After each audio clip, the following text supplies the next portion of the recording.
Oh Jehová, mira al que se dice tu pueblo. Mira, porque quiere dormir.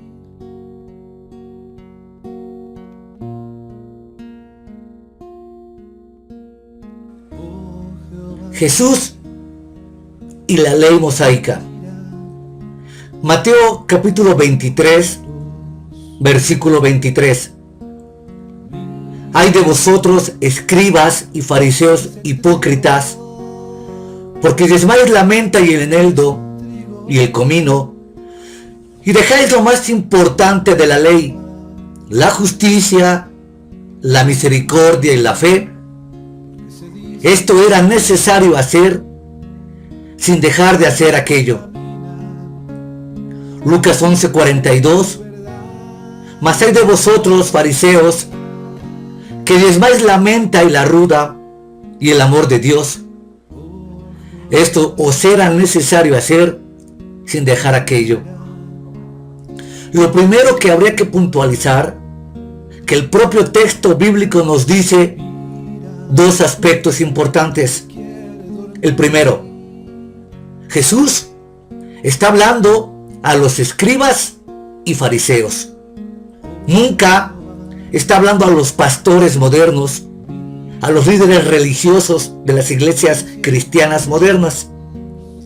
Y número dos, lo dice claramente, que dejan lo más importante de la ley. La ley, como se ha señalado a lo largo de toda esta serie de videos del diezmo, pertenecía al sistema levítico sacrificial del templo. Aquí está clarito cómo Jesús enseña que la ley pertenecía al régimen de los diezmos. Aquí nunca Jesús está hablando de el evangelio, ni de la gracia, ni de la iglesia. Tales palabras o vocablos no aparecen a lo largo de todo este pasaje. Hay quienes se han pretendido tomar de este pasaje para exigir y robar el dinero disfrazado de diezmos. Pero aquí vuelvo a reiterar, aquí es muy puntual la palabra, que se está dirigiendo exclusivamente a fariseos y escribas, y que el diezmo, por supuesto y sin lugar a dudas, pertenece al sistema de la ley. Estas son palabras de Jesús, palabras del Hijo de Dios. Aunque ocurren antes del Calvario, Mateo 23:23 y Lucas 11:42, son los únicos textos del Nuevo Testamento disponibles para los que enseñan el diezmo. Se reconoce que en el Nuevo Testamento no hay práctica de diezmar de Jesús. Sin embargo, si leemos acerca de las muchas acusaciones contra él por parte de los fariseos, si Jesús hubiese sido culpable de descuidar el diezmo, obviamente las acusaciones se habrían hecho públicamente. Jesús podría haber declarado inválido el diezmo. En realidad, esto habría fortalecido su condena contra los fariseos. Pero Jesús dejó bien claro que todavía se esperaba el diezmo. Otro autor a favor del diezmo escribe: ¿qué les dice usted a la gente cuando las personas dicen que el diezmo ocurre solo en el Antiguo Testamento? Bien, no han leído o necesitan releer Mateo capítulo 23, versículo 23. Sin embargo, en refutación del diezmo, en el Nuevo Pacto, un libro de texto de seminario sobre los principios de interpretación escogió deliberadamente a Mateo 23:23 para ilustrar el punto contrario. Las mismas escrituras nos ofrecen un modo de separar cuáles mandamientos continúan teniendo validez para nuestras vidas y cuáles han sido invalidados por haberse declarado la palabra de Dios que su utilidad había terminado.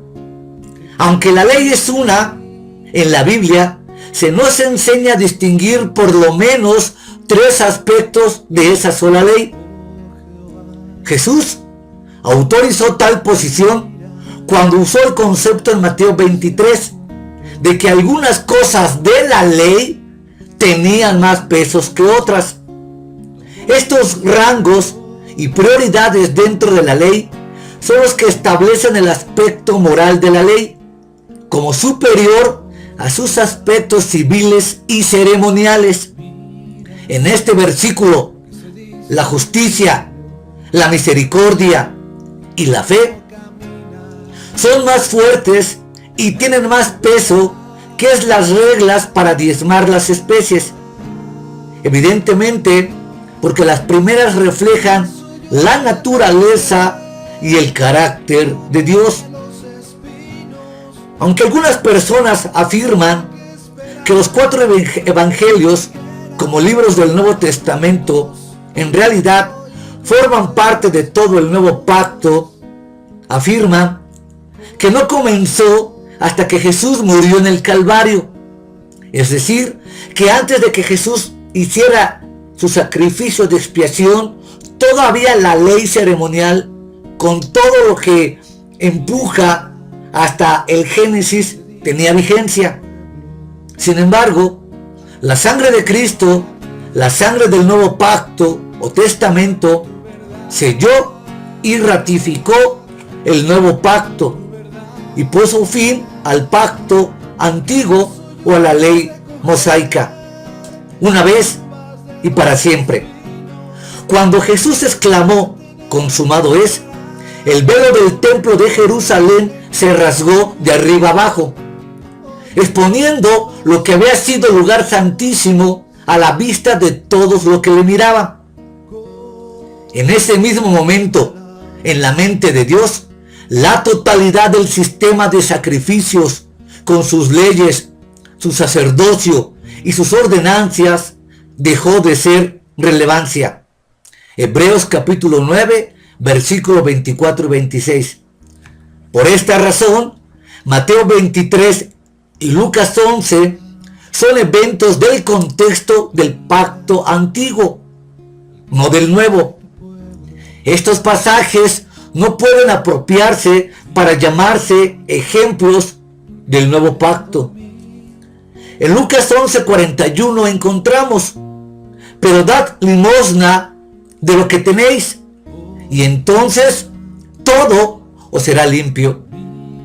Aquí vemos la palabra limosna, no diezmo. Es sorprendente que todavía hay gente que confunda a estas alturas lo que es el diezmo, la ofrenda, la limosna, la caridad, la promesa, el voto. Y como he venido afirmado anteriormente, todos estos vocablos en el idioma griego nunca son sinónimos. Quienes pretenden justificar los diezmos a través de 1 Corintios 9 y usando un sinónimo de diezmos y ofrendas, violentan el principio básico de hermenéutica, y bajo ese mal principio aplicado quieren hacer justificar dichos diezmos.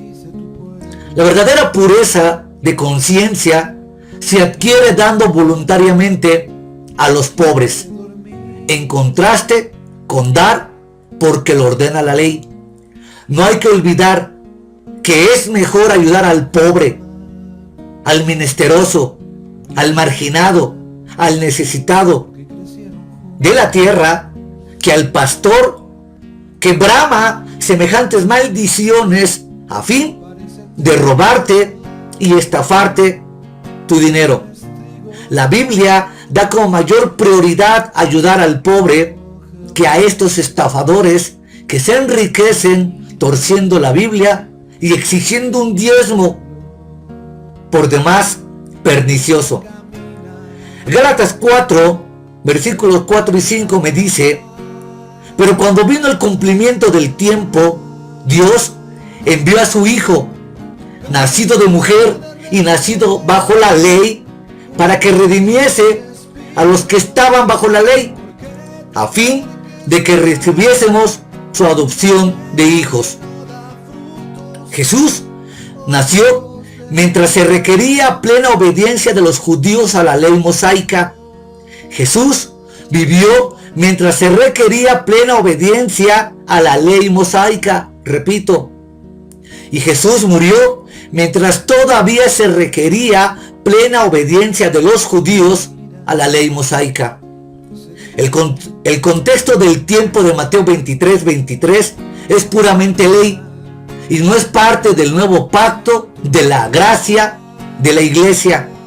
Jesús fue el perfecto guardador de la ley, obedeció perfectamente todos los mandamientos, los juicios y las ordenanzas que se aplicaban a él.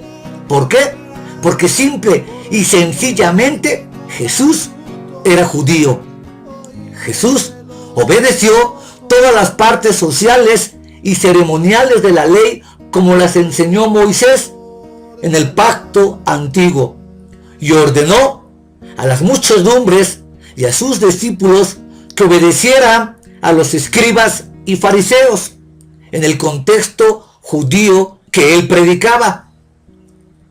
Por lo tanto, al tomar sobre sí la humanidad como judío, bajo la jurisdicción de la ley, Jesús instó a otros judíos a obedecer estrictamente el pacto mosaico.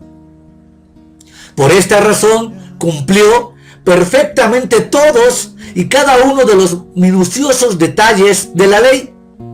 Jesús tenía que ser sin pecado para redimir a los que estaban bajo la maldición de la ley, según Juan 8:46, Romanos 3:20 y Hebreos 4:15.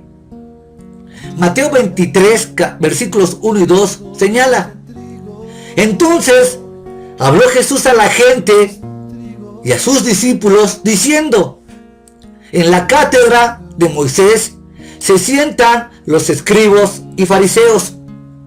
Jesús hablaba a los discípulos de los pecados y de las maldiciones que él estaba pronunciando contra los fariseos, que sí diezmaban.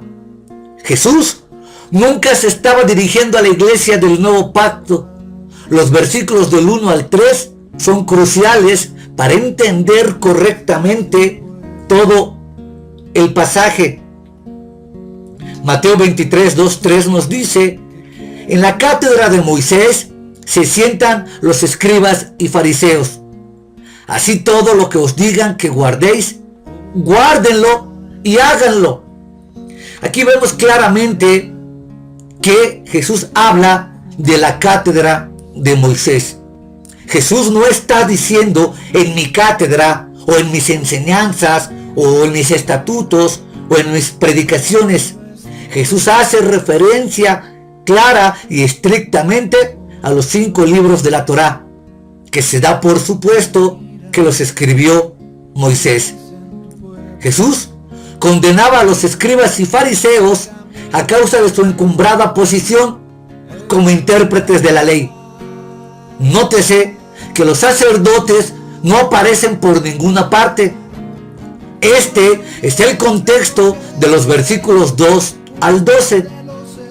Antes de que comiencen las maldiciones contra ellos, Jesús hablaba a sus discípulos sobre la deshonestidad de los intérpretes de la ley. Jesús no estaba discutiendo cuestiones relacionadas con la iglesia del nuevo pacto. Jesús los estaba abatiendo o humillando con las 8 maldiciones de los versículos del 12 al 32. Ay de vosotros, maestros de la ley y fariseos. Siga usted la palabra vosotros del versículo 23. Es absolutamente claro que el vosotros se refiere a los escribas y fariseos. Vosotros no se refiere a los discípulos de Jesús ni a la iglesia. Los escribas y fariseos eran los que se sentaban en la cátedra de Moisés, no sus discípulos. Ellos eran los que interpretaban la ley, no sus discípulos. Los fariseos, al igual que los pastores modernos, que conozco muchos, eran hipócritas en lo concerniente a los diezmos. El gran erudito judío Alfred Edersheim, en su monumental obra Los tiempos de Jesús el Mesías, explica que, de hecho, los fariseos diezmaban menos que los demás. Cuando Juan Hircano, en el año 135 al 100, promulgó una nueva ley que requería que el comprador diezmara en lugar del vendedor, los fariseos hicieron voto de hacer transacciones comerciales dentro de sus propias fraternidades o chaburas. De este modo, aunque otros entregaran ciertos diezmos cada vez que un producto cambiaba de manos, los fariseos declaraban que todo, excepto la primera vez, quedaba libre de diezmos subsiguientes. Además de esto, los rabinos se habían excluido a sí mismos de los impuestos judíos locales. Así, mientras el ciudadano típico estaba obligado a pagar por lo menos un 10% extra, los fariseos tenían ese tanto extra para pagar diezmos y se vanagloriaban de sus diezmos. En consecuencia, en realidad, el fariseo diezmaba menos, de dos maneras diferentes que los demás, que no se ufanaban ni presumían de diezmar. ¿Qué relación tan típica encontramos hoy? Los fariseos de aquella época tuercen, agregan pensamientos propios a la ley. Y hoy el pastor moderno tuerce y agrega aspectos a su conveniencia para que el congregante diezme. Vaya hipocresía. Los escribas y fariseos, que eran los predicadores del tiempo de Jesús, eran los hipócritas, no los discípulos de Jesús. Los escribas y fariseos eran los que habían exagerado la ley y la habían convertido en una carga. Y eran ellos los que rehusaban obedecer las mismas leyes que ellos exageraban. Por tal motivo, y bajo semejante contexto, Jesús nunca estuvo disciplinando a sus discípulos. Versículo 7. Porque diezmáis la menta y el eneldo y el comino. El vosotros se refiere todavía a los escribas y fariseos. Del ay de vosotros, escribas y fariseos. Como intérpretes de la ley, la habían exagerado para incluir las especies ordinarias de jardín que la ley nunca había mencionado.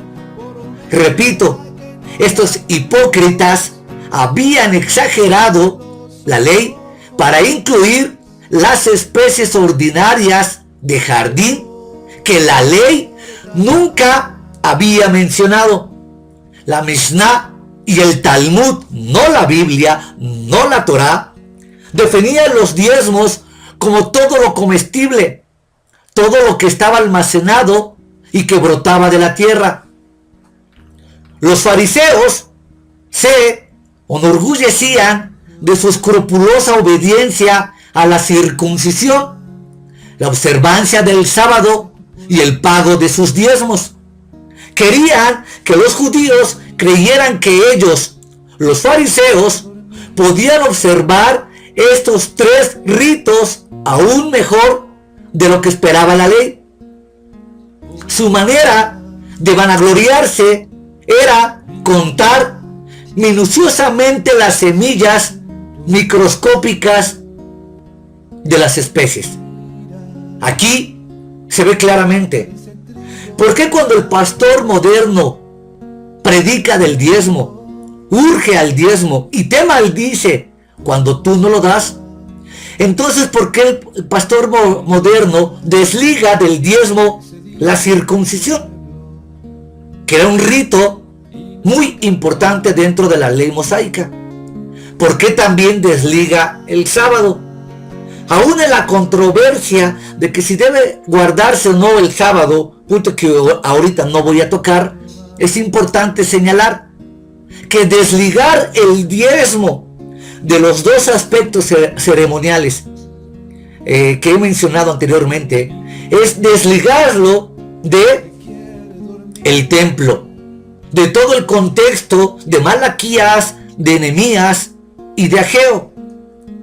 Por esta razón es ridículo el cobro de diezmos cuando se le quita todo el contexto de la ley. Aquel que exija diezmos está obligado a guardar toda la ley. Sin embargo, aunque citan este mismo texto en un intento de probar que Jesús enseñaba el diezmo a la iglesia, probablemente no hay ninguna iglesia de la tierra que realmente le diga a sus miembros que diezmen literalmente todas las especies del jardín.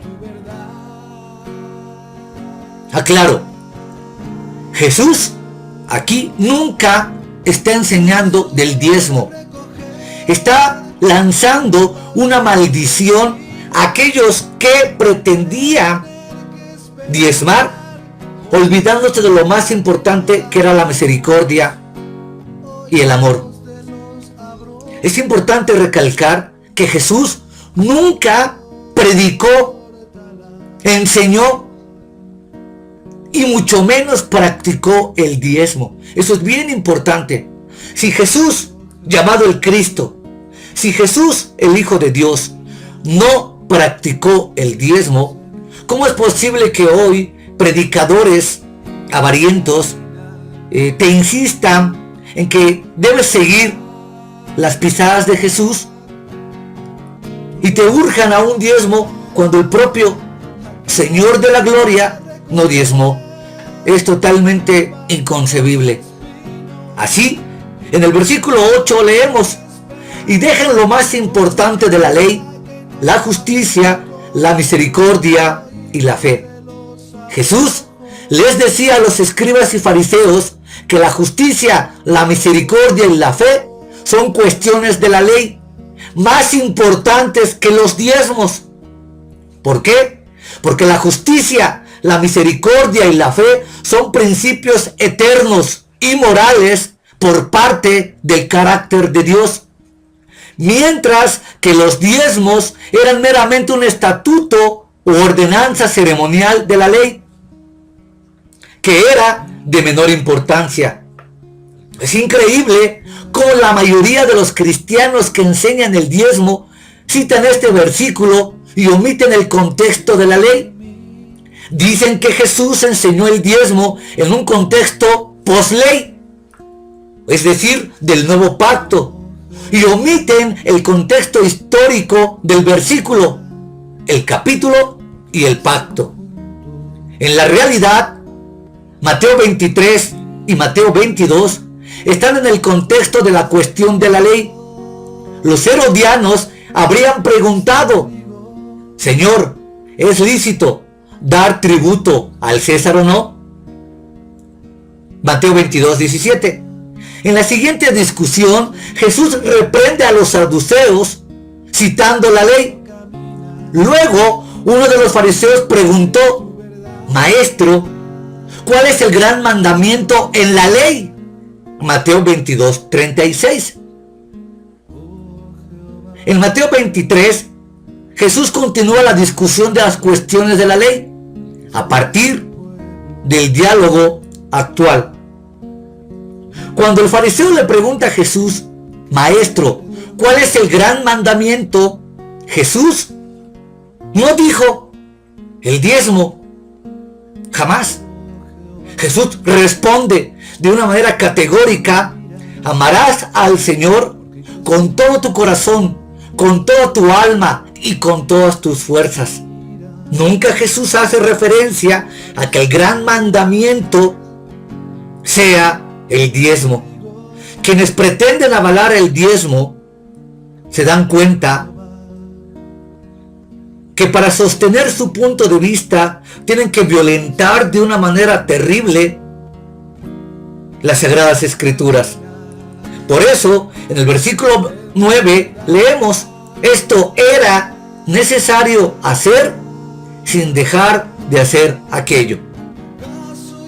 Nuevamente, nunca he oído hablar de ninguna iglesia que requiera que sus miembros traigan diezmos de la menta, el eneldo y el comino, y exijan que esto era necesario hacer en obediencia al mandato de Jesús en Mateo 23:23. En el contexto real, los fariseos debían hacer esto. ¿Quiénes? Los fariseos, no la iglesia, no los cristianos, no los congregantes. Los fariseos debían diezmar. Era necesario hacer esto. Así, en el contexto y como intérpretes de la ley, eran los que habían exagerado la ley para incluir, al contar, las pequeñas semillas de especies. Si se supone que este versículo debe ser interpretado como una orden de Jesús para que los cristianos diezmen ahora dinero, qué raro, ¿verdad? La ley exigía que diezmaras en las cuestiones agrícolas. Ahora estos apóstatas modernos te dicen que diezmes dinero. Bueno, entonces debe ser interpretado como una orden de Jesús para que la iglesia diezme las especies del jardín de acuerdo con la ley. Sin embargo, aproximadamente 1600 años después, escuche, 1600 años después de que el diezmo fuese limitado primero solo a productos alimenticios, este versículo todavía limita el diezmo a los productos alimenticios en los días de Jesús. ¿Por qué? Porque la ley no ha cambiado. En consecuencia, contrariamente a nuestra definición contemporánea, los diezmos pueden promover de granos de trigo, pero no granos de oro. He dicho siempre que cuando un pastor te pida ahora el diezmo, pues ahora tú llegues con un camión de volteo lleno de trigo, a ver qué cara pone, o llegues con un camión de maíz, a ver qué te dice. Al final de cuentas, si él te exige el diezmo de acuerdo a la Biblia y de acuerdo a la ley, pues la ley dice que diezmes los productos de la tierra. No que entregues tu aguinaldo, ni tu quincena, ni tus vacaciones, ni tus prestaciones, de todo lo que te llega en cuestión de dineros. Si se dan cuenta el cambio que han hecho estos pastores a fin de justificar el robo en las iglesias, te ocultan una parte de la ley, te ocultan una parte de la historia del Antiguo Testamento, y bajo un lenguaje carismático, un lenguaje engañoso, un lenguaje lleno de piedad y misticismo, te dicen que, hermano, entregues el diezmo. Quitando todo ese disfraz y quitando toda esa falacia de sus argumentos chapuceros, vemos claramente cómo la Biblia dice que el diezmo pertenece exclusivamente a la ley mosaica. De esta manera nos damos cuenta que la tendencia de Israel contribuyó sin duda a la convicción de la aceptación de Dios, que podría basarse en las observanzas rituales como el diezmo, sin someterse a la ley moral de la justicia, misericordia y fe. Así, en Mateo 25 encontramos: Mateo 5, de 2 al 24 encontramos: por tanto, si tú, judío, traes tu ofrenda al altar y allí te acuerdas de que tu hermano tiene algo contra ti, deja tu ofrenda delante del altar y anda, reconcílate primero con tu hermano y entonces ve y presenta tu ofrenda. En Mateo 8:4 dice: entonces Jesús le dijo, mira, no lo digas a nadie, sino ve, muéstrate al sacerdote y presenta la ofrenda que ordenó Moisés para testimonio a ellos. Jesús solo ordenó a los judíos que observaran la ley de Moisés y se presentaran ante los sacerdotes. Si los que enseñan el diezmo van a usar Mateo 23:23 para hacer cumplir la práctica del diezmo en la iglesia, entonces el capítulo 5, versículos 23 y 24 y capítulos 8 y 4 deben usarse también para continuar los sacrificios en el templo. Todos los tres conceptos son pura ley mosaica. Jesús no podía ordenar a los no judíos que se presentaran ante los sacerdotes después de haber sido sanados o de haber recibido un milagro, ni traer sacrificios al templo, ni diezmar. ¿Por qué? Porque no podía hacerlo y porque no observaban toda la ley. Los gentiles no estaban gobernados por la ley mosaica y la ley no permitía que los judíos no prosélitos fuesen circuncidados ni diezmasen. Repito, los gentiles no podían diezmar. ¿Por qué? Porque ellos no observaban la ley. Los gentiles no estaban gobernados por la ley mosaica y la ley no permitía que los judíos no prosélitos fuesen circundados ni diezmasen. Los diezmos no habían sido aceptados aunque los cristianos gentiles hubiesen tratado de traerlos. Repito, los diezmos no habrían sido aceptados por los fariseos, por los escribas en el templo, aunque aún los cristianos hubieran pretendido llevarlos, nunca se los hubieran aceptado porque no eran judíos. Hay que recordar que en el templo existía el atrio de los gentiles y había un atrio especial para los judíos, so pena de muerte que un gentil intentara pasar al lugar sagrado. Es lo mismo, para un judío era una abominación que un no prosélito o un no convertido al judío intentara diezmar. ¿Por qué? Porque no era judío, porque no pertenecía a la observancia de la ley. De tal manera que para que los diezmos fueran legítimos, solo debían de provenir de israelitas en toda la regla y solo dentro de Israel. Por consiguiente, Mateo 23:23 no tiene ninguna relevancia para los cristianos gentiles ni para la iglesia. No me quiero extender en un punto muy importante porque lo voy a tocar en otro video que haré, que se llama la teología del reemplazo. Continuamos. Es fácil demostrar que todas las maldiciones en Mateo 23 están dirigidos contra los escribas y fariseos. Pero los que enseñan el diezmo en la actualidad quieren pasar por alto cada una de las palabras y las maldiciones dirigidos contra los fariseos y los escribas y recargar a la iglesia con los votos y con los diezmos, algo que Jesús nunca pretendió enseñar. Esta hermenéutica es muy pobre. Vosotros, de Mateo 23:23, no es la iglesia. Reitero, el vosotros de Mateo 23:23 no se refiere a la iglesia. Versículo 13. Ay de vosotros que cierran el reino de los cielos delante de vosotros, de los hombres. Versículo 14. Ay de vosotros que devoran la casa de las viudas, haciendo largas oraciones. 15. Hay de vosotros que hacen un prosélito, un hijo del infierno. 16. Hay de vosotros guías ciegos, insensatos. 23. Hay de vosotros que diezman la menta y el eneldo y el comido. 25. Hay de vosotros que limpian lo fuera del vaso. 27. Hay de vosotros sepulcros blanqueados. Hay de vosotros serpientes, generación de víboras.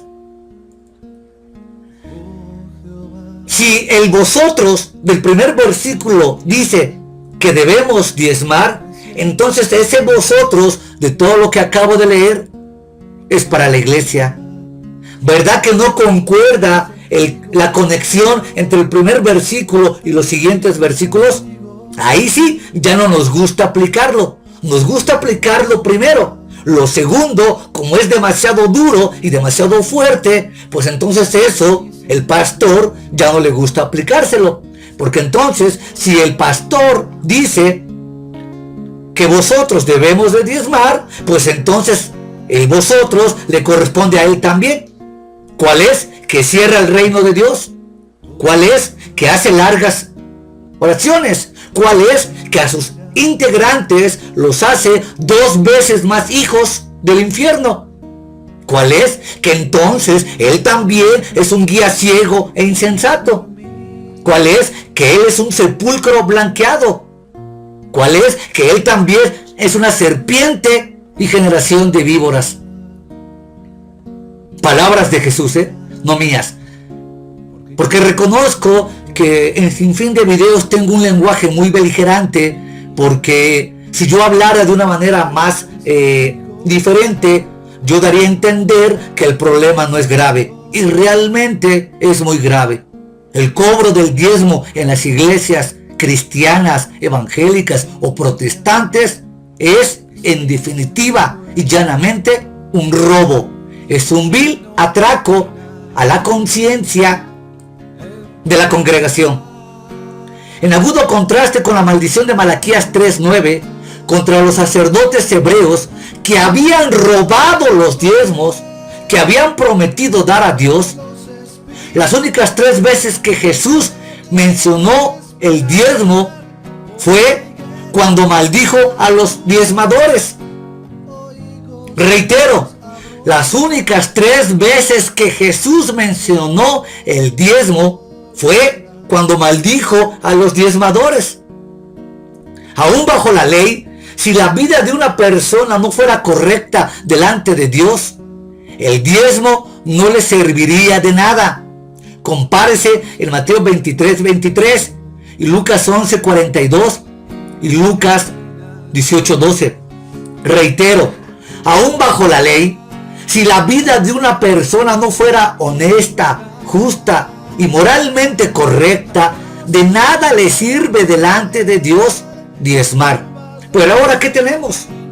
Tenemos iglesias con las peores condiciones de vidas morales, y que todo se soporta, y que todo se oculta, y que todo se calla y se tolera con el fin de traer tus diezmos a la iglesia, a fin de que este pastor viva pretenciosamente o lujosamente. Se tolera todo a fin de que tú traigas tu dinero a la iglesia. Así, si Jesús hubiese sido culpable de descuidar el diezmo, es obvio que las acusaciones se habrían hecho público, revelando su correcta y errónea interpretación de la definición del diezmo, como lo hemos explicado a fondo en el capítulo 1 de esta serie de videos. Los fariseos nunca acusaron a Jesús de no diezmar, porque dicen ellos que Jesús estaba diezmando en lugar de eso. Hemos visto que Jesús no pudo haber diezmado, y sus discípulos tampoco pudieron haber diezmado, porque solamente el diezmo era obligado a los que no eran pobres. Es decir, Jesús no estaba obligado, porque realmente era un pobre, un tecnón, como dice la palabra griega. Aquí se destruye por completo toda la teología de la prosperidad tan mal predicada y tan aberrante, diciendo que Jesús era rico y que se hospedaba en los mejores hoteles de Jerusalén. Que si en aquel tiempo hubiera existido un Holiday Inn, Jesús, sin lugar a dudas, se hubiese hospedado en esos hoteles. Qué manera de distorsionar la Biblia, qué manera de torcer las escrituras, qué manera de darle un golpe siniestro y brutal a la palabra de Dios. Encontramos claramente que Jesús era un pobre de la tierra, un tecnón.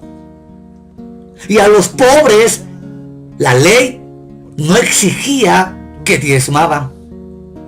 Así, el incidente de la rebusca registrado 3 veces en Mateo 12, del 1 al 12, en Marcos 2, 23 y 24 y en Lucas 6, 21, es muy importante. Si un diezmo hubiese sido requerido de todas las personas y de todas las clases de alimentos cosechados, entonces podríamos esperar que los fariseos acusaran a Jesús y a sus discípulos de no diezmar el grano que acababan de recoger y de comer. La ausencia de semejante acusación demuestra que la ley no se aplicaba a los pobres que cosechaban rebuscas. El verdadero diezmo bíblico está estrechamente limitado a alimentos y animales limpios de la herencia de la tierra. Además, el verdadero diezmo bíblico nunca se extendió a las artesanías, los oficios y la pesca. Reitero, el verdadero diezmo bíblico nunca se extendió a las artesanías, los oficios y la pesca. Puesto que Jesús no era ni granjero, ni pastor de ganado, no estaba entre los obligados a diezmar. Como un pobre carpintero, Jesús solo estaba obligado a presentar ofrendas mecidas voluntarias y se dio por entero libremente de todo aquello. Conclusión: si los mercaderes, si los artesanos, si los de la pesca, si todos los oficios de Jerusalén en aquel tiempo no estaban obligados a diezmar, se concluye definitivamente que ninguno de los oficios modernos deberían de diezmar. Es decir, ni carpinteros, ni herreros, ni lecheros, ni maestros, ni ingenieros, ni arquitectos, ni médicos, ni cualquier otra profesión u oficio debería de diezmar. Pero los que chillan en asunto del diezmo dirán: entonces, ¿cómo se va a proclamar el evangelio y cómo se van a sustentar las iglesias? Dos cosas rápidamente. Número 1, si alguien quisiera levantar una iglesia porque fue llamado por Dios, tendría que vivir de las ofrendas. Y aún recalcando que cuando se ofrendaba en el Nuevo Testamento, esas ofrendas eran para el pobre. Y número 2, tendrán que vivir pues muy rústicamente, lo que ahora no se pretende. Ahora quieren construir verdaderos imperios colosales, llenos de riqueza y de fama, a fin de tener iglesias por demás opulentas. Contrario, eso sí es contrario a los mandamientos, observancias y dichos de Jesús, llamado el Cristo.